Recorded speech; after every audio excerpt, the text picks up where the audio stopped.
I catfish married men for a living. None of them can ever see me. Last night one did, and I wish more than anything that he hadn't. I only match with married men. Before you judge me, I don't sleep with them. I don't blackmail them. I don't steal their money. I just let them ruin their own evenings. My profile has 5 photos: red dress, black dress, a bikini shot cropped just enough to stay on the app. My bio reads, "I'm better than your wife, ask me to prove it." That line always works. The men who message me use the same lines every time. Basically separated. My wife doesn't appreciate me. I've never done this before while running an account with 14 shirtless bathroom selfies. I let them pick the bar. I arrive early. I sit a few stools away and order something expensive. Then I send excuses. Parking, makeup, wrong location. I make them wait for hours. By midnight, most of them are furious, drunk, and typing angry messages into the void. That's when I follow them home. I walk through their front door. Through the wall, actually. I move their phone onto the counter with our messages still open. I plant perfume, receipts, sometimes their own wedding ring somewhere their wife will find it. I've done this 186 times this year. None of them have ever seen me, not once. When I was 19, I was in a car accident. Headlights turning sideways, glass under my palms, 8 minutes I don't remember. After that, people had trouble noticing me.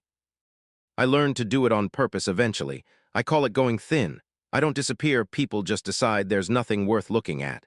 Their eyes slide right past me. The longer I stay thin, the colder I get.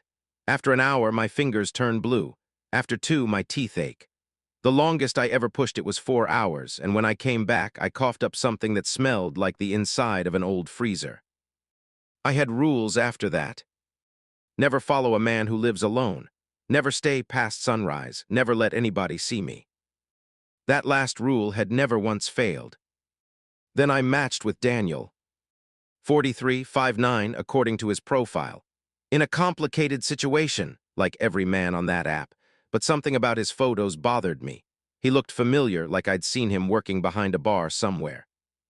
He messaged first, "You're not better than my wife." Then why are you talking to me? Curiosity. We arranged to meet. He suggested a bar I'd used before. That alone should have warned me.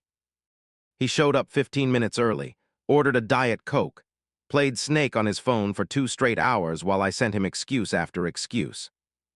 He never got angry, never begged, just kept replying, no rush. At 11:30, I told him I couldn't make it. He finished his soda, paid, and walked out. I followed him. Outside, he was over 6 feet tall, nothing like his photos. He drove home sober, exactly at the speed limit, checking his mirrors constantly. Several times, his eyes seemed to land right where I was sitting. That was impossible. I was thin, invisible. His house sat alone at the end of a dark road. No neighbors, no streetlights. Rule 1, never follow a man who lives alone. I broke it anyway. I wanted to know why a married man had no ring, no drink, and the patience to wait 2 hours for a woman who wasn't coming. I followed him inside. The house was sterile. No photos, no mail, no shoes by the door. The fridge held milk, eggs, and unlabeled glass bottles of clear liquid.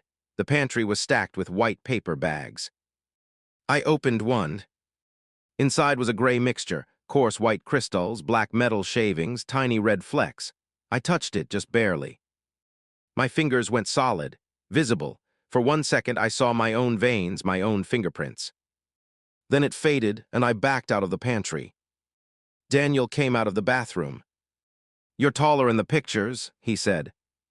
My whole body went cold, not the ordinary cold, real fear. "You're also older," he added. He could see me. I turned to run through the wall. Something hit me between the shoulders instead. The floor slapped the air out of my lungs. I was solid, completely, horribly solid. Daniel stood over me, holding one of the white bags. He poured it across my back. It burned like thousands of tiny teeth biting down at once. Every grain that touched me pulled another part of my body into place, organs dropping, lungs scraping against ribs I hadn't felt in years.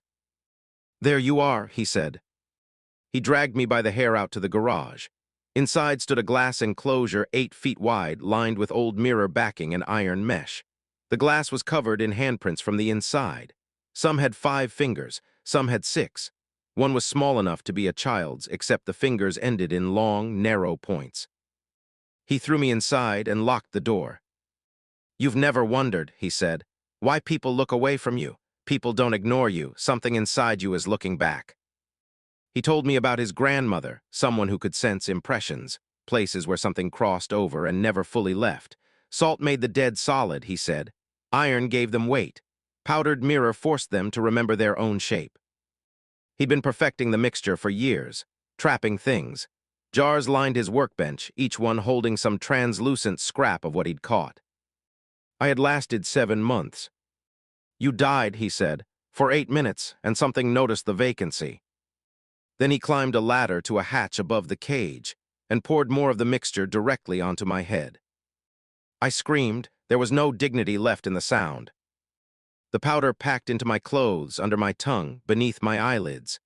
Every part of me grew unbearably heavy, like I'd forgotten gravity existed, and it was reintroducing itself all at once. Then I felt it. Something moving beneath my skin. Fingers, long, pale, pressing outward from inside my own forearm. Not mine. It slid up toward my shoulder, into my throat. I gagged as something touched the inside of my mouth. A strand emerged between my lips, thickening into something like a tongue. Not mine. I bit down. It recoiled, taking my breath with it. Daniel poured more. A face pushed up beneath the skin of my stomach. Something blinked from inside my palm. My spine bowed as a second back pressed against mine from the inside. And the worst part, I recognized its movements, the tilt of its head, the patient stillness. It moved exactly the way I moved when I went thin. Something tore loose from my spine, not physically, but deeper, like a memory ripped out through a hole too small for it. Suddenly, I could see the garage from 2 places at once. From the floor, through my half-closed eyes. And from above, standing behind Daniel. A woman stood there, my body but not quite, longer legs, smoother skin, the red dress from my photos. Her face kept shifting. One of the borrowed women from my old profiles, then my mother, then me at 19, bloody beside the wreck.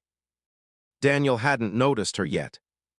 He knelt beside my body in the cage, checked my throat. "Alive," he said, sounding almost disappointed. Behind him, the woman leaned over his shoulder, her neck stretched too far. He saw her reflection in the glass. He turned. She placed both hands on his face. He screamed as her fingers slid between his teeth down his throat. I heard cartilage give way. Blood ran from his nose in 2 thin lines. Her face became mine. "Knock, knock," she said, in a voice that came from somewhere inside his chest. He clawed at her arms. His fingers passed straight through. I crawled for the open cage door. My arms shook, my knees dragging through the powder, every movement sending fire through my joints. Daniel grabbed my ankle. "Help me," he choked. I looked back. His eyes were bloodshot, gray foam at his lips. Her shoulders were disappearing into his mouth. I kicked his hand away. "You should have washed them," I said. I crawled out. The garage door was locked, but the back door stood open, the mixture scattered thin across the threshold. I stepped over it and kept going until my legs finally gave out on the road. A stranger found me in a ditch. She called an ambulance. I spent 1 night in the hospital, iron under my skin, salt packed deep in my ears, a torn fingernail already regrowing. Police searched Daniel's house. They found the glass cage, the jars, the blood. They never found Daniel. They asked if I knew where he'd gone. I said no, that part was true. They also asked why the garage walls were covered in dating photos of me. I said I didn't know. That part wasn't entirely true. I went home yesterday. I tried going thin in my bathroom mirror. Nothing happened. I stayed completely visible. For the first time in years, strangers actually noticed me. A cashier smiled. A man held a door. It felt warm, almost good. Then I opened the dating app. I'd deleted it in the hospital. It was back, same photos, same bio. 11 new conversations I never wrote.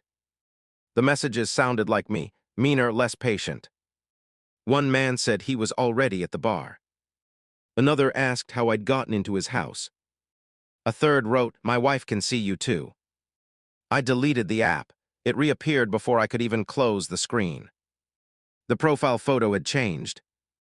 It showed me lying inside Daniel's glass cage, shot from above. And in the corner, barely visible beneath the falling powder, another woman, standing inside my own body.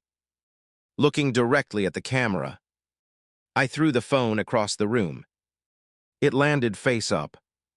A new message appeared. "Knock, knock." I didn't answer. "Who's there?" Then someone knocked on my apartment door, 3 soft taps. I haven't opened it. There's a man standing in the hallway right now.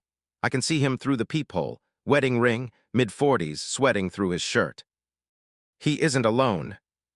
There's a woman standing behind him, wearing my red dress. Her face keeps changing every time I blink. Daniel, my mother, the wives, me.